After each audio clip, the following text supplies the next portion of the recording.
நாட்டுக்கோழி எப்படி கண்டுபிடிக்குது பார்க்கலாம். காது வந்து இந்த மாதிரி வெள்ளையாக இருக்கும். இந்த மாதிரி வெள்ளையாக இருந்துச்சுன்னா நாட்டுக்கோழி.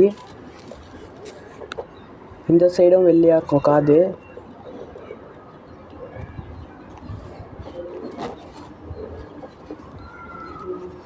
ரெக்கை தூக்கி பார்த்தீங்கன்னா லைட்டாக மஞ்சளாக இருக்கும்.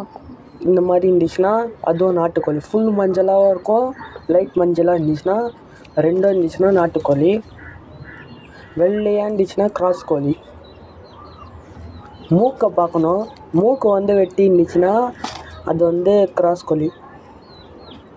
இந்த மாதிரி காலை வந்து அழுத்தி பார்த்தீங்கன்னா அது நல்லா கட்டியாக இருக்கும். இந்த மாதிரி இருந்துச்சுன்னா சிறுவிடை கோழி.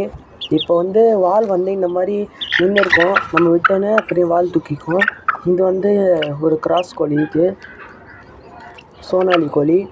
இதுக்கும் காது வெள்ளையாக இருக்கு பாருங்களேன், லைட்டாக ரெட்டாக இருக்குது. நெக்ஸ்ட்டு வந்து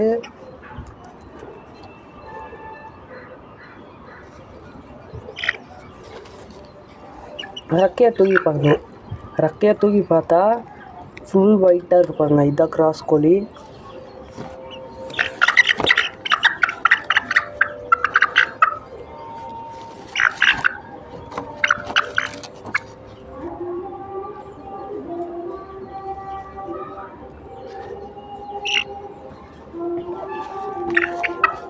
நெக்ஸ்ட்டு கால் வந்து அழுத்தி பார்த்தீங்கன்னா இது வந்து கொல கொலன்னு இருப்பாங்க.